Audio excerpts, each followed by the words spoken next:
Okay, so we're back for take 2 with the WD My Passport, and as you remember from the last video, we were trying to set up the My Passport as a standard USB external hard drive, just right out of the box, and we ran into some issues.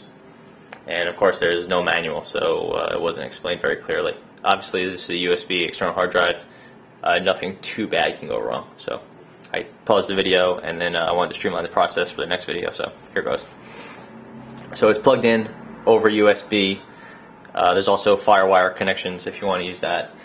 And what we had to do, which is pretty standard, I guess if you're setting up your own USB hard drive, otherwise it's not particularly standard, is straighten this.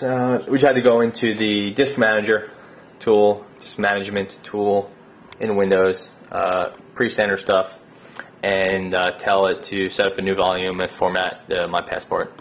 After that, the virtual CD still works, and well, first of all, that yielded us this 595 gigabyte volume, and then we still have this right here, which is the virtual CD-ROM drive, which has WD Smartware. So we loaded that up, and that puts us here. Welcome to WD Smartware. Now we can back up files or set up the drive. What we are going to do is to set up the drive. Of course, I wanted to say something different. And now it says you want to back up your files. Let's go back. Set up drive. Install. Okay. Looks like there's about a 2-minute installation. I have no idea why.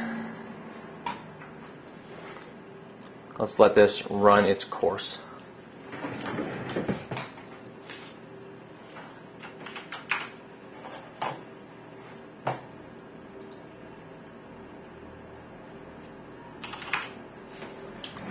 All set. That wasn't 2 minutes. Continue setup. Okay, so now this is what we've been waiting for all along. We're into drive settings. So what we can do now is there's 3 tabs: label, security, and registration. And obviously the first thing is the label. So here's our drive. Try to get it without the glare there. So it's Video 09, and we have 595 gigabytes of free storage. So it's fully formatted. And let's just change it to something more appropriate. We're going to go with Geek. Okay, no dots. And it looks like you have to be in caps.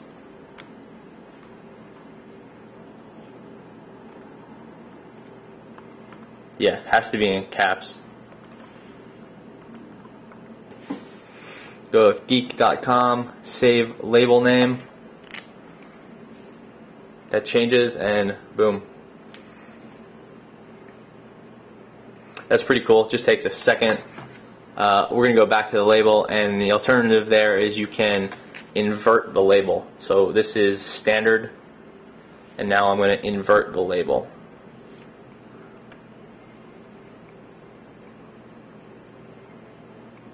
Nice. That pretty minor, but that looks super cool. And again, it's e-ink, so this doesn't use any more or less power. Here's the next setting. We're in security, and now what we can do is secure your drive to prevent others from accessing your files. And you just put in a password, verify your password, and then put in a password hint if you want to use that. And then it says WD cannot retrieve your password. If you forgot your password, you permanently lose access to your data. So that's good, I guess. And then finally, registration. And this is if you want, you can register, and then so WD will ping you when they have software updates available. Otherwise, this software auto updates on your computer if you're going to leave this installed on your main system. But you could always register and then opt out of their mailings. And now we are in the final screen for WD Smartware, and this is sort of like a dashboard for the external hard drive. You know, it tells you WD Smartware version 1.2.0.20, and let's see if there's any updates available. There is one available. Ooh. Let's update. Let's do that in a second. First of all, it scans your system. It says we have 22 gigabytes of system junk, 622 megabytes of memory, of pictures rather, other 29 megabytes of music, stuff like that.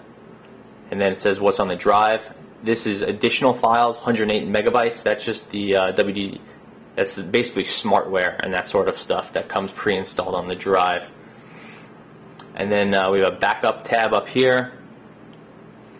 This is basically a backup system for getting stuff from your computer, C drive or whatever, over to your My Passport. So basically an automated backup. It's pretty simple. I think it's on demand. It's not scheduled, but it is something. Then here's retrieve. This is how you get files from your My Passport back to your computer. And here are settings. Pretty basic software settings. It has, you can tell it how many, this is cool, if you do a backup, you can tell it how many versions of the software you'd like to keep in the file history. I have set to 5. You set backup speed, so you could only do it, only have the backup proceed while the computer is at idle. This is your retrieve folder. And here's preference, which is open WD Smartware when the drive is connected, yes or no. Automatically check for software updates, yes or no. We're going to go back to main settings, and we'll go to setup drive, which is, this is where we just were. Label, security, we saw those. Registration, also there's diagnostics, which is just going to do a drive test, a complete drive test, to test for the health of the drive. A sleep timer. So using this, we could set when the drive turns off after being connected to the system. So maybe after 10 minutes you want it to shut off to save power. Drive erase. This is it permanently erases your hard drive. I'd be interested to see how, if this is going to zero fill it or how it does that. But I'm guessing this is some sort of secure erase. And then here's your virtual CD. That's the smartware application. So WD keeps that separate. So you, when I formatted the drive, it didn't nuke that. But you could disable that if you'd like. So when you pop in the drive, the virtual CD won't come up anymore. So you could really do what you want with this disk, even though WD does have some of their junk in it. Just really quickly before the video ends, let's see if we could do that software update and just run you through that. It might take too long. I'll just kill this. I don't think it'll be particularly exciting. Okay, it kicked us over to WD.com, or WDC.com, which is their website, and there's a new firmware available. So I'll download that and I'll report back if it's anything interesting. But past that, it's probably just the normal stuff. So you can go to Geek.com and check out the full review for the My Passport. But I think we basically covered everything here. So this is Sal Congeloso from Geek.com. Thanks for watching.